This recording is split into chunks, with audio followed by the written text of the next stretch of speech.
جو مال بھی جس کے پاس پہنچا ہوا ہے وہ یاد رکھے کہ وہ اس کا اپنا مال نہیں ہے، وہ اس کی اپنی کمائی نہیں ہے، چاہے وہ اس کی اپنی سیلری کے اکاؤنٹ میں آیا ہو، چاہے وہ اس کے بزنس سے آیا ہو، چاہے وہ اس کی محنت مزدوری سے آیا ہو۔ مما رزقناہم ینفقون، مما رزقنا قرآن مجید ہمیشہ یہ کہتا ہے کہ تمہارے پاس جو مال پہنچا ہوا ہے یہ ہمارا دیا ہوا ہے، دراصل تمہارا کمایا ہوا نہیں ہے، اور تمہارے اسی مال میں وفی اموالہم حق للسائل والمحروم، جو سائل ہیں، جو محروم ہیں، جو کمزور طبقات ہیں، محروم طبقات ہیں، ان کا اس میں حصہ رکھا ہوا ہے۔ ان حصے کو اگر تم نہیں پہچانو گے، ان حصوں کا تم حق نہیں ادا کرو گے تو تمہاری اس سلسلے میں بہت سخت باز پرس ہونی ہے۔ الحمدللہ رب العالمین والصلاة والسلام علی رسولہ الامین وعلی آلہ وصحبہ اجمعین الی یوم الدین۔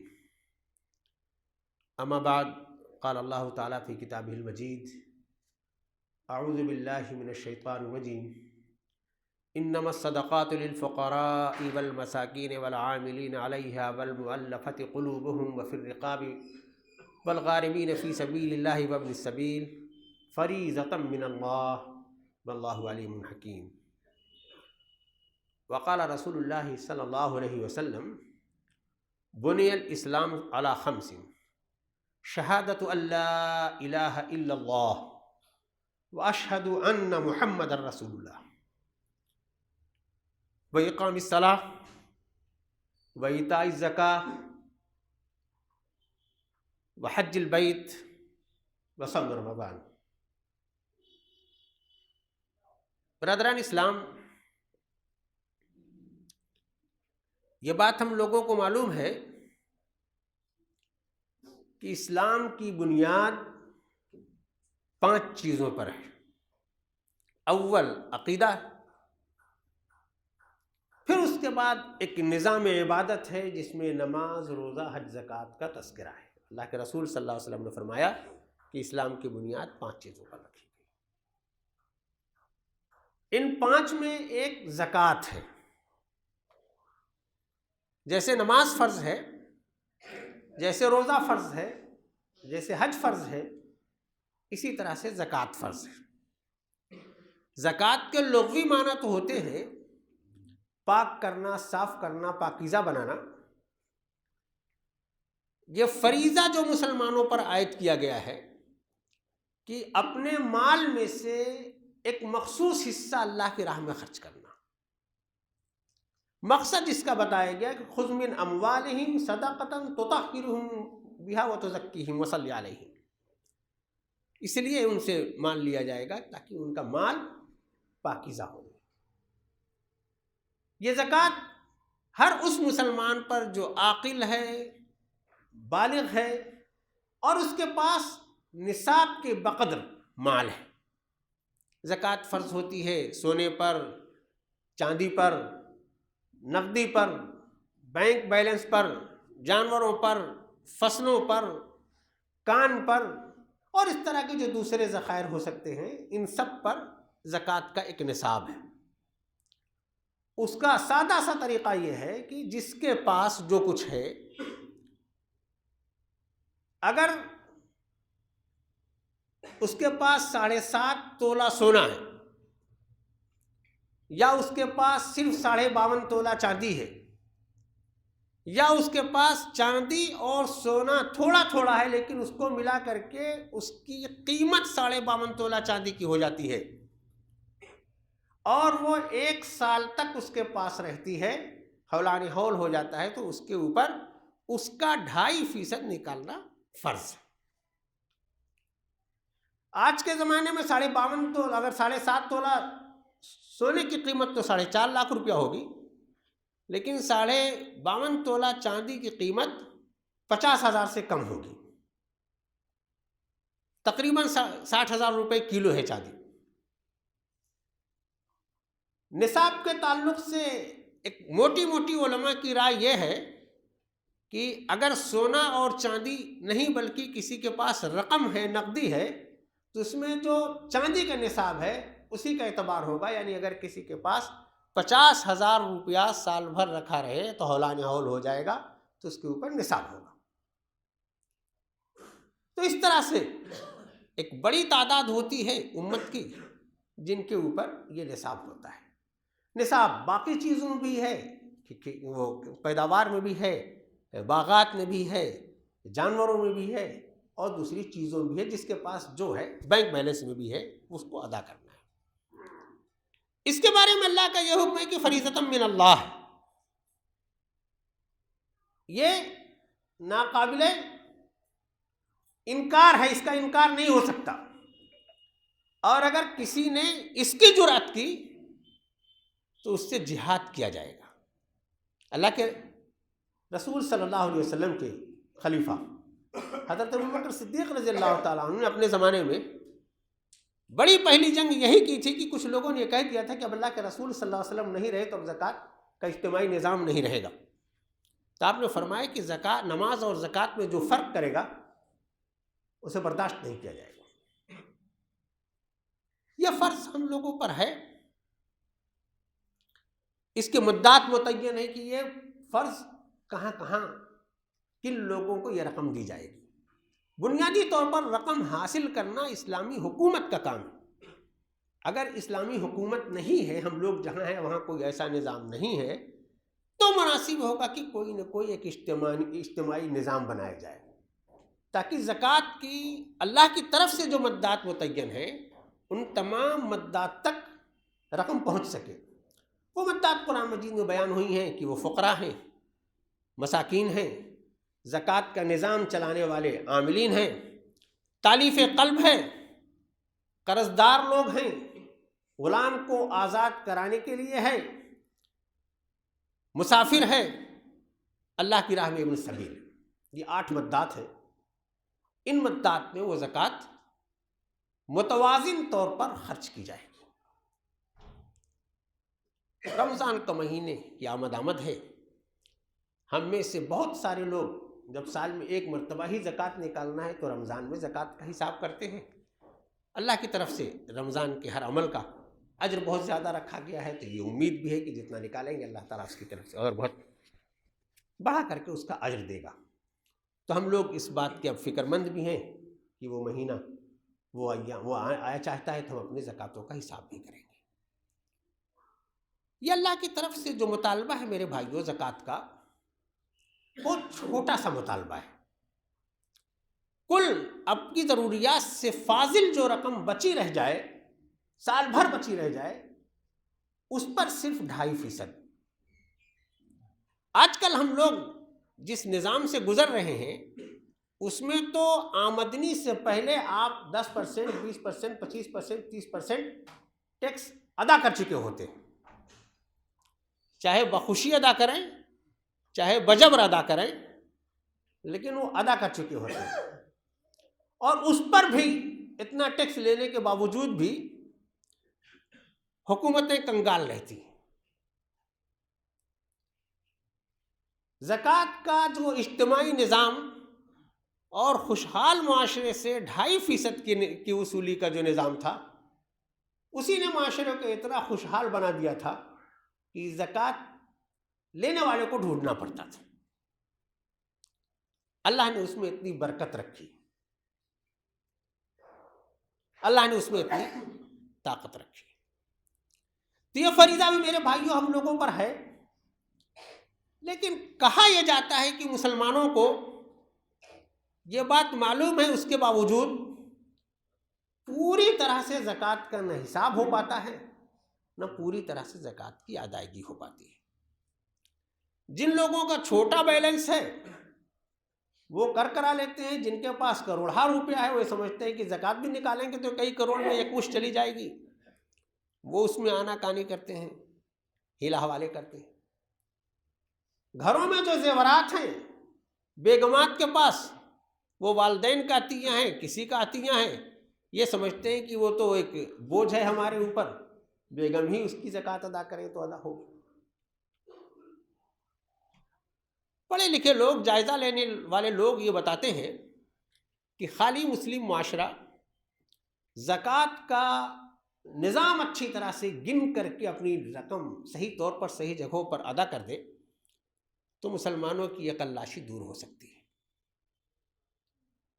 لیکن میرے بھائیوں، آج کے اخبار کی خبر ہے اور آپ کے شہر کی خبر ہے، علی گڑھ کی خبر ہے. محلے کا نام بھی اسلام نگر ہے. ایک عورت نے اپنی 2 بیٹیوں کے ساتھ خودکشی کر لی اس لیے کہ وہ تنگ دست تھی.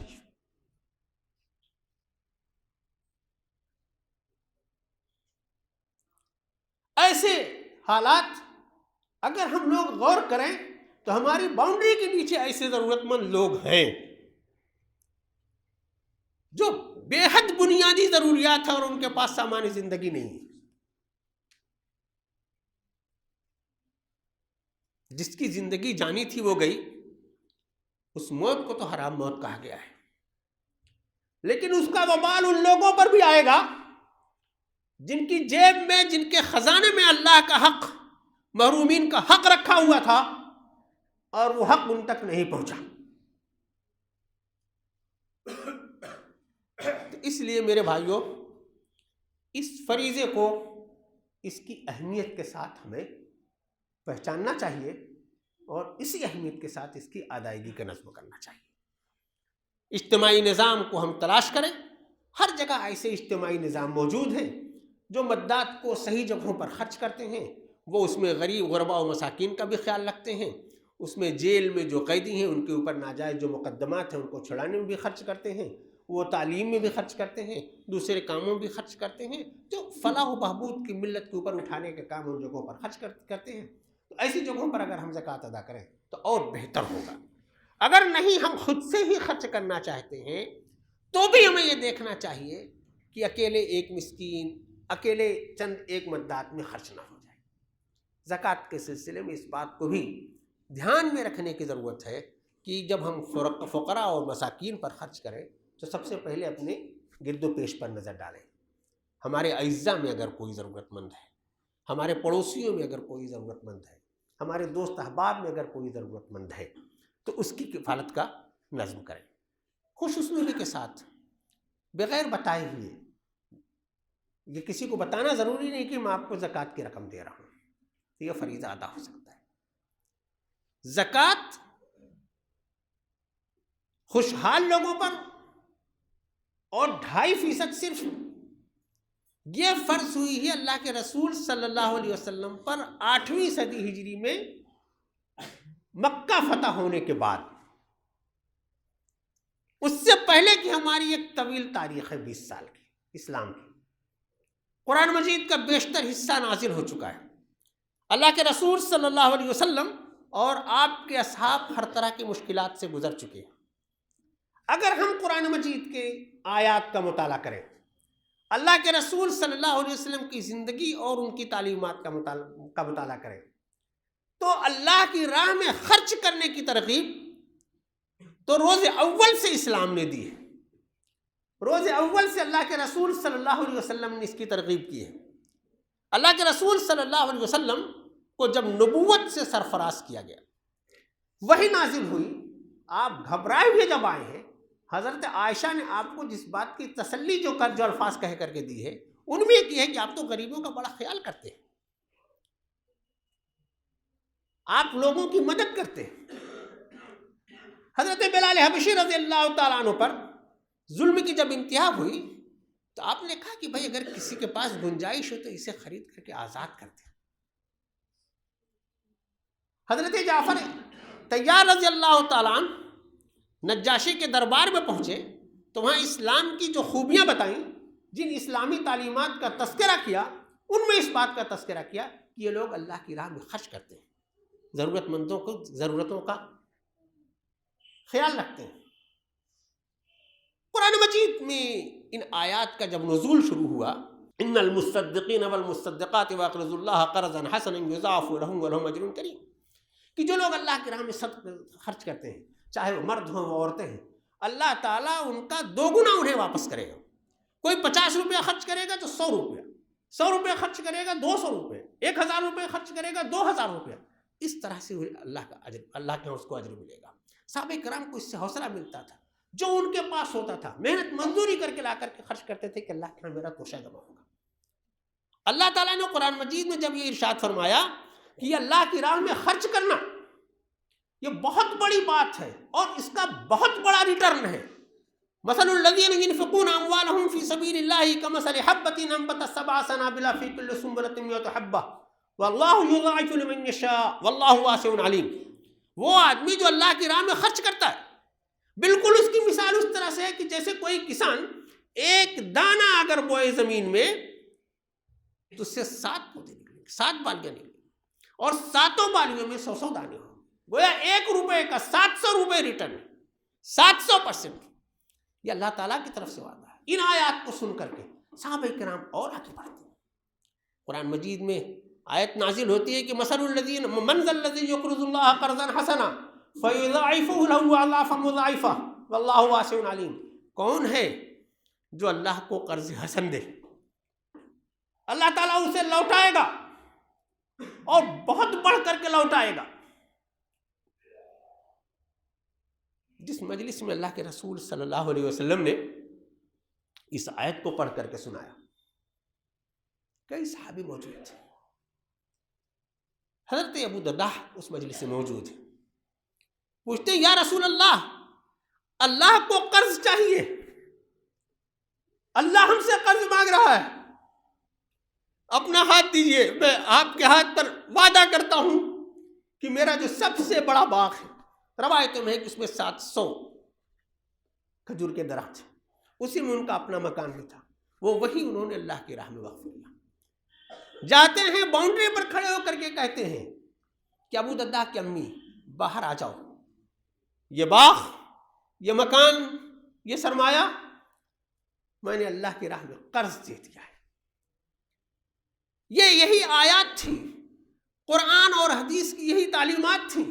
غزوہ تبوک پر جب یہ اعلان کیا کہ بڑے مشکل حالات ہیں، تم لوگوں کی طرف سے جو مدد ہو سکتی ہے میکسیمم اپنی مدد لے کر کے آؤ. تو ہم لوگ وہ واقعہ بہت بار سنتے ہیں کہ حضرت ابوبکر صدیق رضی اللہ تعالیٰ عنہ اپنے پورے گھر میں جھاڑو لگا کر کے لے آئے. حضرت عمر رضی اللہ تعالیٰ عنہ بتاتے ہیں کہ اس وقت میرے پاس کافی مال ہو چکا تھا، میں آدھا لے کر کے آیا کہ آج تو ابوبکر سے زیادہ میں پیش کرنے میں کامیاب ہو جاؤں گا. اور اسی موقع کا واقعہ ہے کہ صحابی رسول اس ترغیب کو سن کر کے جاتے ہیں، رات بھر محنت مزدوری کرتے، جو تھوڑی سی کھجور ملتی ہے وہ لا کر کے اللہ کے حضور پیش کرتے، اللہ کے رسول صلی اللہ علیہ وسلم کے خدمت میں پیش کرتے، اور آپ وہ کھجور سارے مال پر نثار کر دیتے ہیں. یہ جو میرے بھائیوں تاریخ میں یہ جو صحابہ کرام کے واقعات ہیں، اللہ کے رسول صلی اللہ علیہ وسلم کا یہ جو اسوہ ہے، اللہ کی راہ میں خرچ کرنے کے لیے، پسماندہ امت کو اوپر اٹھانے کے لیے، اپنے کمزور بھائیوں کو اپنے ساتھ کھڑا کرنے کے لیے، یہ ہمیشہ کے لیے. حالات بدلتے رہتے ہیں. اسلامی تاریخ میں ہی وہ دور بھی آیا جبکہ اب یہ گہار لگانے کی ضرورت نہیں تھی جیسی غزوہ تبوک پر لگائی گئی، بلکہ بیت المال کا سرمایہ وہ لوگوں کے لیے کفیل ہوتا تھا. لیکن حالات تو بدلتے ہیں نا بھائی. آج پوری دنیا میں امت مسلمہ جن حالات سے دوچار ہے، شخصی طور پر جو لوگوں کو پریشانیاں ہیں، جو واقعہ میں نے کوٹ کیا کہ آپ کے شہر کے آج کے اخبار کی ہیڈنگ ہے کہ ایک بیوہ اپنی 2 بیٹیوں کے ساتھ جان اس نے دے دی.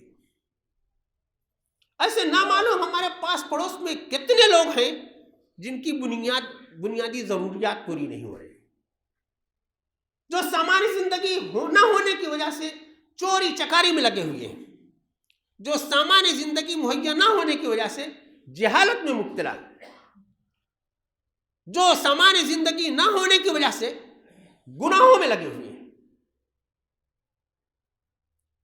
انفرادی طور پر بھی امت کا بہت برا حال ہے، اور اگر اجتماعی طور پر ہم اپنے اداروں کو دیکھیں، اپنی جماعتوں کو دیکھیں، اپنے مساجد کو دیکھیں، اپنے اجتماعی نظام کو دیکھیں، ہر جگہ جیسے لگتا ہے کہ ضرورت ہی ضرورت ہے. تو ان ضروریات کا میرے بھائیوں آج کے زمانے میں ادراک کرنا، اور اس جذبے کو واپس لے آنا جو عہد صحابہ میں تھا، جو بات کے ادوار میں تھا، یہ آج کی بڑی ضرورت ہے۔ آج اگر ہم یہ دیکھیں دنیا میں ہر جگہ پسماندگان میں ہمارا نمبر بہت اوپر ہے۔ خیموں میں جو لوگ پناہ لیے ہوئے ہیں سب سے زیادہ مسلمان ہیں۔ زلزلہ بھی آیا ہے تو مسلمانوں میں آیا ہوا ہے۔ تو جیسے لگتا ہے کہ مسلمان جو دینے والی جو امت تھی، کفالت کرنے والی امت تھی، جس کا ہاتھ اوپر رہنے والا تھا، اب وہ اس کا ہاتھ پھیلا ہوا ہے۔ لوگ اس کی طرف بڑھ رہے ہیں، جو لوگ بڑھ رہے ہیں، جو لوگ یہ کام کر رہے ہیں۔ ترغیب تو زکوٰۃ کی، اللہ کی راہ میں خرچ کرنے کی تمام مذاہب میں۔ یہ انسانی زندگی چل ہی سکتی ہے اسی صورت میں کہ جو خوشحال ہے وہ اپنے کمزور طبقات کی مدد کرے۔ معاشیات والے، کامرس والے، حکومتوں والے نے بڑی بڑی اس پر تدبیریں کی، بڑے بڑے نظریات آیا، اشتراکیت کا آیا، سرمایہ داری کا آیا کہ کیسے کیا کیا جائے۔ کوئی نظام نہیں چل پایا۔ نظام چلے گا وہ کہ جو اللہ تعالیٰ نے یہ کہا کہ وفی اموالہم حق للسائل والمحروم، مال کی تقسیم یہ اللہ کا اپنا نظام ہے، اس کی مصلحت وہ جانتا ہے۔ کسی کے پاس زیادہ ہوگا، کسی کے پاس کم ہوگا، لیکن جو مال بھی جس کے پاس پہنچا ہوا ہے وہ یاد رکھے کہ وہ اس کا اپنا مال نہیں ہے، وہ اس کی اپنی کمائی نہیں ہے، چاہے وہ اس کی اپنی سیلری کے اکاؤنٹ میں آیا ہو، چاہے وہ اس کے بینک، چاہے وہ اس کے بزنس سے آیا ہو، چاہے وہ اس کی محنت مزدوری سے آیا ہو۔ مما رزقناہم ینفقون، مما رزقنا، قرآن مجید ہمیشہ یہ کہتا ہے کہ تمہارے پاس جو مال پہنچا ہوا ہے یہ ہمارا دیا ہوا ہے، دراصل تمہارا کمایا ہوا نہیں ہے۔ اور تمہارے اسی مال میں وفی اموالہم حق للسائل والمحروم، جو سائل ہیں، جو محروم ہیں، جو کمزور طبقات ہیں، محروم طبقات ہیں، ان کا اس میں حصہ رکھا ہوا ہے۔ ان حصے کو اگر تم نہیں پہچانو گے، ان حصوں کا تم حق نہیں ادا کرو گے تو تمہاری اس سلسلے میں بہت سخت باز پرس ہونی ہے۔ وہ حصہ کیا ہے؟ ایک تو وہ ہے جو میں نے بتایا کہ فرض حصہ 2.5% کا ہے۔ لیکن یہ بھی لوگ پوچھتے تھے کہ یسألونک ماذا ینفقون، وہ لوگ تم سے پوچھتے ہیں کہ کیا خرچ کریں، کتنا خرچ کریں۔ اللہ تعالیٰ نے اپنے پیارے رسول صلی اللہ علیہ وسلم کو حکم دیا، قل العفو، ان سے کہہ دیجئے کہ ان کی ضروریات سے جو فاضل ہے وہ اللہ کی راہ میں لگا دیں۔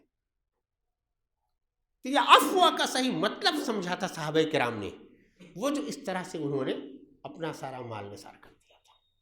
میرے بھائیوں، قرآن کی تعلیمات میں، اللہ کے رسول صلی اللہ علیہ وسلم کی تعلیمات میں جہاں اس طرف سے بہت ترغیب ہے کہ مسلمانوں کو اس ذمہ داری کو محسوس کرنا ہے، خاص طور سے خوشحال مسلمان کو، کہ کمزور طبقات کی دادرسی وہ کرے، وہیں قرآن مجید نے میرے بھائیوں بڑی سخت وعیدیں سنائی ہیں۔ ان آیات کو پڑھیے، ان الفاظ کو پڑھیے، اگر الفاظ کی روح تک کوئی بندہ پہنچ سکے، لرزے بغیر نہیں رہ سکتا۔ والذین یکنزون الذهب والفضة ولا ينفقونها في سبيل الله فبشرهم بعذاب أليم يوم يحمى عليها في نار جهنم فتقوى بها جباههم وجنوبهم وظهورهم هذا ما كنزتم لأنفسكم فذوقوا ما كنتم تكنزون۔ جو لوگ سونے چاندی کا خزانہ جمع کرتے ہیں اور اللہ کی راہ میں خرچ نہیں کرتے، انہیں جہنم کی بشارت دے دو۔ یوم یحمى علیہا فی نار جہنم، جب جس دن وہ جہنم میں جلائے جائیں گے، تپائے جائیں گے۔ کھول کر کے ان آیات کو پڑھیے میرے بھائیوں، یہ جو ہمارا خزینہ ہمارے پاس ہے ہمیں کاٹنے لگے گا۔ دھتکارے جائیں گے لوگ اس وجہ سے کہ تمہارے پاس مال تھا اور تمہارے پاس یتیم تھا، بھائی تھا، بھتیجا تھا، کوئی اور تھا۔ یدعو الیتیم، یتیموں کو دھتکارتے تھے۔ ولا یحض علی طعام المسکین، مسکینوں کو کھانا کھلانے پر نہیں اکساتے تھے۔ اس کی سزا جہنم ہے میرے بھائیوں۔ تو میرے بھائیوں، جو مبارک ایام آنے والے ہیں بہت اہم ہیں، یہ تیاری کے دن ہے. تیاریوں میں رمضان کی تیاری، رمضان میں نماز کا اہتمام. اگر نمازوں میں رمضان میں ہم زکوٰۃ کا اہتمام کرتے ہیں تو اس کا حساب کتاب پائی پائی کر کے، نقد کا بھی، بینک بیلنس کا بھی، زیورات کا بھی، شیئر کا بھی، اور اگر پراپرٹی تجارت کی نیت سے ہے اس پر بھی، اور اس 2.5% کو نکال کر کے یہ نہ سمجھیں کہ آپ فارغ ہو گئے. اگر معاشرہ آپ کی طرف دیکھ رہا ہے تو آپ کو صحابہ کرام کے اس اسوے کی طرف پڑھنا ہے. اللہ کے رسول صلی اللہ علیہ وسلم کی جو زندگی ہے، اللہ کے رسول صلی اللہ علیہ وسلم کے بارے میں قرآن مجید میں ہے کہ وَوَجَدَكَ عَائِلًا فَأَغْنَىٰ. اللہ تعالیٰ یہ کہہ رہا ہے، اللہ کے رسول صلی اللہ علیہ وسلم پر ایک احسان ہے کہ میں نے تم کو تنگ دست پایا تھا اور غنی بنایا، مالدار بنایا. اللہ کے رسول صلی اللہ علیہ وسلم کی زندگی کا ایسا کوئی واقعہ نہیں ملتا کہ آپ نے کسی کے سامنے ہاتھ پھیلایا ہو کہ پریشانی ہے ذرا ایک وقت کا کھانا بھیجو. کوئی روایت ایسی نہیں ملتی. ایسی روایتیں بے شمار ملتی ہیں کہ کس طرح سے آپ نے لوگوں کی کفالت کی، غلاموں کو آزاد کروایا، اور یہ فرمایا کہ اگر میرے پاس احد کے پہاڑ بھر سونا اور چاندی ہو جائے آ جائے تو بھی میں اسے ذخیرہ نہیں کروں گا، سب اللہ کی راہ میں خرچ کر دوں گا. تو میرے بھائیو، اللہ کے رسول صلی اللہ علیہ وسلم کی ترغیبات اور خاص طور سے سامنے کی مبارک ایام، ہمیں ان میں تال میل کرنا چاہیے. یہ اللہ کی طرف سے فضل کا مہینہ ہے، کرم کا مہینہ ہے. جن تنگ دست حالات میں امت ہے، اس پر بنے رہنے پر، اس پر قناعت کرنا میرے بھائیوں، یہ بڑی نامناسب سی بات ہے. ان حالات سے اوپر اٹھنے کے لیے ضروری ہے کہ اسلام کی ان تعلیمات کو اسی روح کے ساتھ سمجھا جائے، اور اسی روح کے ساتھ اپنے بدن پر، اپنے گھر پر، اپنے معاشرے میں، اپنے ملک میں نافذ کرنے کی کوشش کی جائے. دعا فرمائے میرے بھائیوں، اللہ تعالیٰ ہمیں دین کا صحیح شعور عطا فرمائے. اللہ تعالیٰ اپنی نعمتوں کی قدر کرنے کی توفیق عطا فرمائے. اللہ تعالیٰ دیے گئے مال کے اس عطیے کو، اس کی قدر پہچاننے کی توفیق عطا فرمائے. اللہ نے اس میں جو محرومین کا حق رکھا ہے، اللہ تعالیٰ میں وہ حق پہچاننے کی توفیق عطا فرمائے، وہ حق ادا کرنے کی توفیق عطا فرمائے. اللہ تعالیٰ ہمیں اس امت کی کفالت میں کمزور طبقات کو اوپر اٹھانے میں اللہ تعالیٰ ہم سے کام لے، ہم سے مدد لے، ہمارا اس میں کردار ہو. میرے بھائیوں، اللہ کی راہ میں لگائیے. اللہ نے تو کہہ دیا ہے، وعدہ کیا کہ کچھ کم نہیں ہوگا، کچھ کم نہیں ہوگا. جتنا دو گے اس کا 2 گنا، اس کا 10 گنا، اس کا 700 گنا، اور جتنا تم چاہو گے اتنا تم کو لوٹائے گا. اس ریٹرن پر یقین کرو میرے بھائیوں کہ یہ اللہ کا وعدہ ہے، یہ کسی اور کا وعدہ نہیں. تجربہ کرو، آزماؤ. جن لوگوں نے آزمایا ہے، انہوں نے کھلی آنکھوں سے دیکھا ہے اللہ نے کتنی برکت عطا کی ہے. دعا فرمائے اللہ تعالیٰ ہمیں اس کی توفیق عطا فرمائے.